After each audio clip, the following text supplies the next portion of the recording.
দেখো আজকে বাজার আনতে না করা হয়েছে, তাও বাবু বাজার থেকে কি কি এনেছে, ভাড়ালি এনেছে, একটা পাকা পেঁপে এনেছে।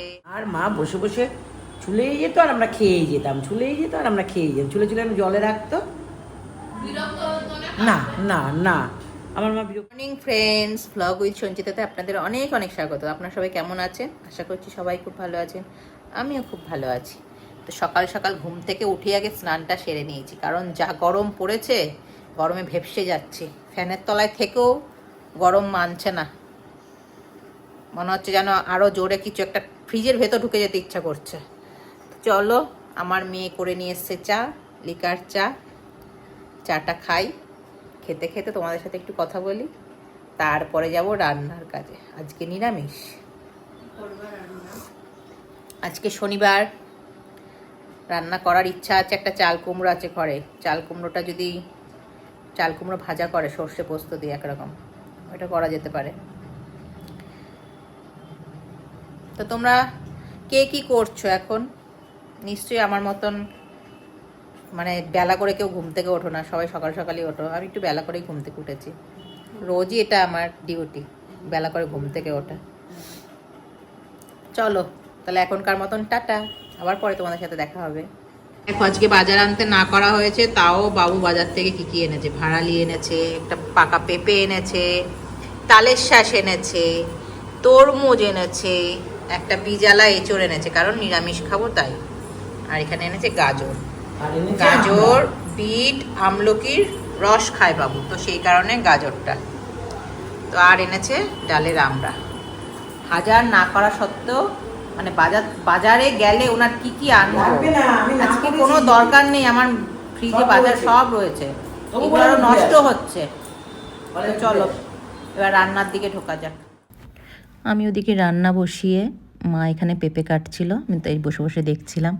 কারণ এই পেঁপে বলো, যে কোনো ফল বলো, আমার কাটতে যে কত আলিস্যি লাগে তুমি জানোই না তোমরা। তো যাই হোক, পেঁপেটা বাবু খায় খালি পেটে। সোনু এখন খাওয়া শিখেছে নতুনত্ব, মানে মা খাওয়া শিখিয়েছে, তো খালি পেটেই পেঁপেটা খায়। একটা গোটা পেঁপে ধরো তিনজনা মিলে খাওয়া হয়ে যায়।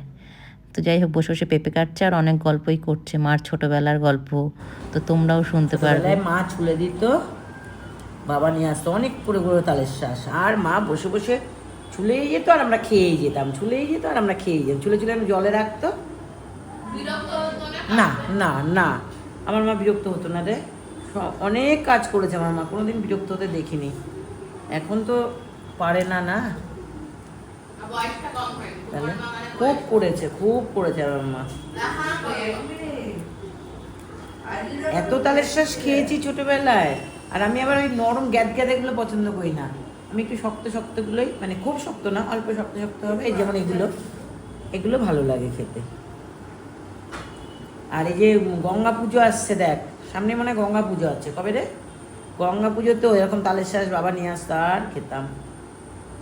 ছুলে খেতে পারতাম না, তো মা বসে বসে সব ছুলে দিত, এরকম বটি নিয়ে বসতো, জলের মধ্যে ধুয়ে টুয়ে এনে এরকম রেডি করে কেটে আবার জলের মধ্যেই রাখতো।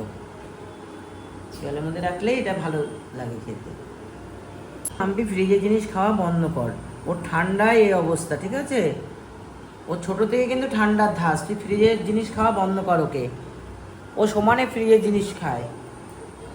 দেখ তালের শাঁস এনে 4টে তালের শাঁস ফ্রিজে ঢুকিয়ে রেখে দিয়েছে, যে পরে ঠান্ডা করে খাবে, জলটা ঠান্ডা হবে, এরকম করে তাহলে ওর কী করে ঠান্ডাটা কমবে? আমি ফ্রিজ ঘরে আনাই বন্ধ করে দেবো, না দরকার নেই, ফ্রিজ আনবো না, দরকার নেই। এসির তলায় সারাক্ষণ থাকবে আর ফ্রিজে খাবার খাবে, পড়ে পড়ে বেলা অবধি ঘুমাবে, শরীরের রোগ ছাড়া কোনো কিছু আর হবে না। চলো আজকে দুপুরে কি কি করেছি তোমাদের সাথে শেয়ার করি। আজকে নিরামিষ করেছি। চলো, এখানে গরম ভাত, এখানে শাক ভাজা, পাট শাক, এখানে আছে এঁচোড়ের তরকারি, আর করেছি এখানে আম দিয়ে মটর ডাল। ব্যাস এইটুকু, আর কিচ্ছু না। আর সাথে একটু টক দই থাকবে, দুপুরবেলা একটু টক দই খায় সবাই, আর কিছু না। তোমাদের কার বাড়িতে কি কি হলো কমেন্টে জানাতে ভুলো না। টাটা।